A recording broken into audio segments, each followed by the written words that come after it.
Hai guys, Assalamualaikum warahmatullahi wabarakatuh. Balik lagi sama aku, Reta Pramesti. Hai, gimana kabarnya? Semoga dalam keadaan sehat ya. Hari ini aku mau sharing-sharing tentang SIMAK UI 2021 khusus yang S1 ya. Nah, jadi ini merupakan kisi-kisi soal yang sering keluar di SIMAK UI 2021. Jadi ini hanya prediksi ya, berdasarkan analisis yang sudah aku lakukan dari berbagai buku yang sudah aku lihat gitu ya tentang SIMAK UI, dan juga soal-soal yang tersebar gitu di SIMAK UI tahun sebelumnya. Nah, so keep on watching. Sebelumnya aku mau ngejelasin dulu tentang SIMAK UI 2021. Jadi SIMAK UI itu adalah seleksi masuk ke UI 2021. Sebenarnya ini nggak hanya jenjang sarjana, tapi ada juga yang vokasi ya.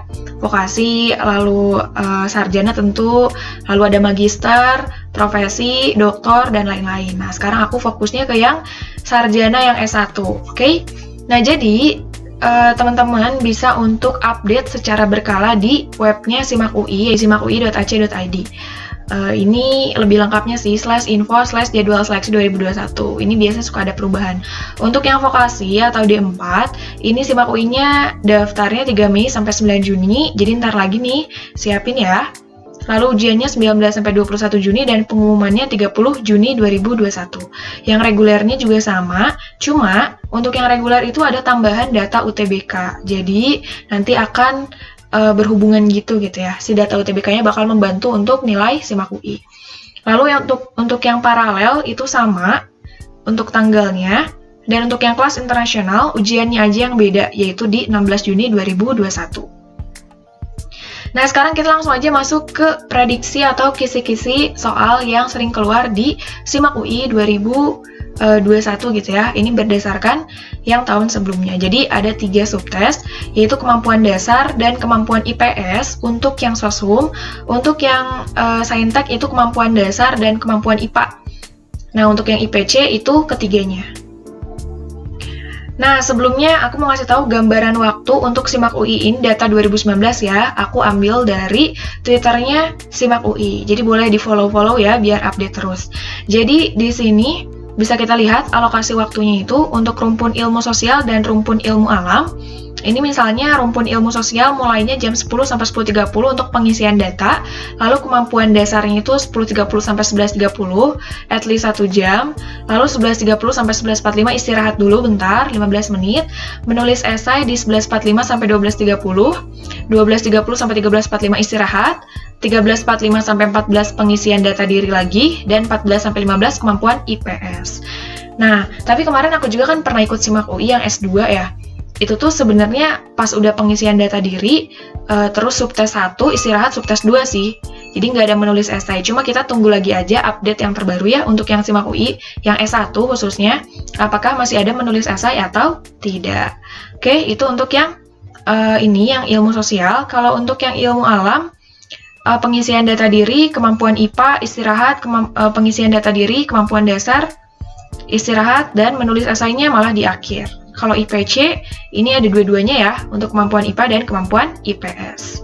Ya, intinya sekitar 1 jam gitu ya untuk ujiannya, baik kemampuan dasar maupun kemampuan IPS.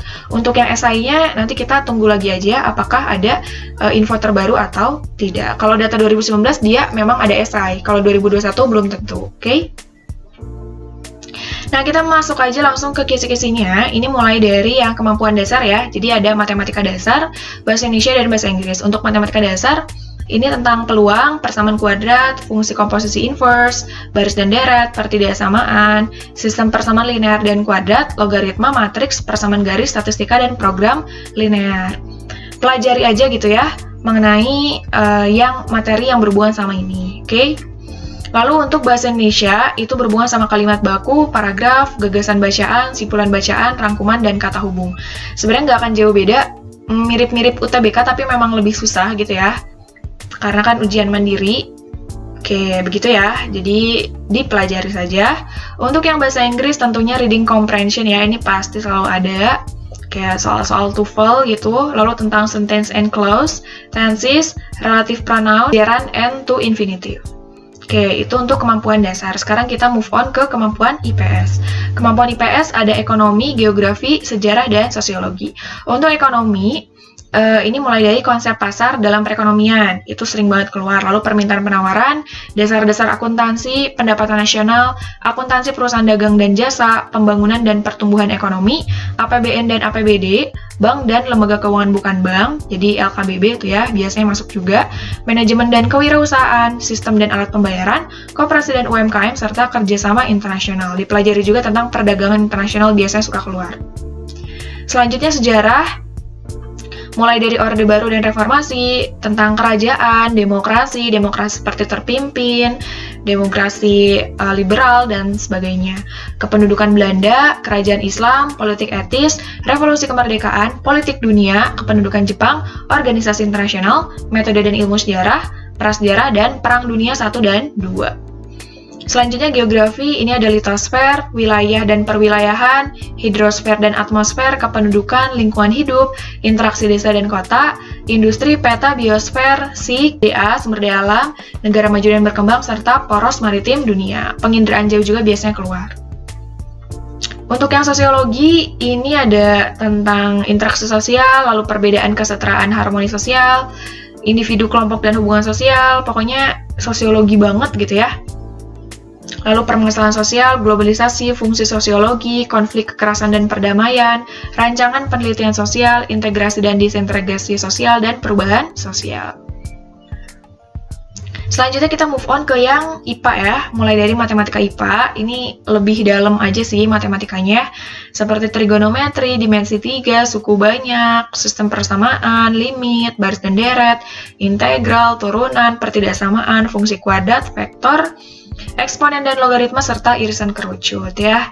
Dipelajari saja, memang ini biasanya memang lebih advance sih kalau untuk matematika IPA. Tapi aku yakin bisa lah ya. Semoga.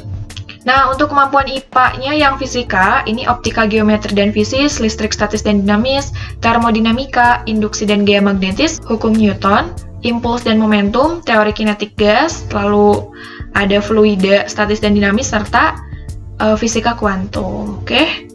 Bisa dipelajari juga. Selanjutnya kimia, mulai dari stoikiometri, laju reaksi, ikatan kimia, termokimia, sel volta, kimia unsur, hidrolisis, garam, dan lain sebagainya. Lalu ada biologi yang terakhir, ini ada ciri makhluk hidup dan perannya, struktur fungsi pada tumbuhan, klasifikasi makhluk hidup, sistem organ manusia, persilangan dan mutase, metabolisme sel, DNA, RNA, kromosom, bioteknologi, ekosistem, pembelahan sel, dan evolusi.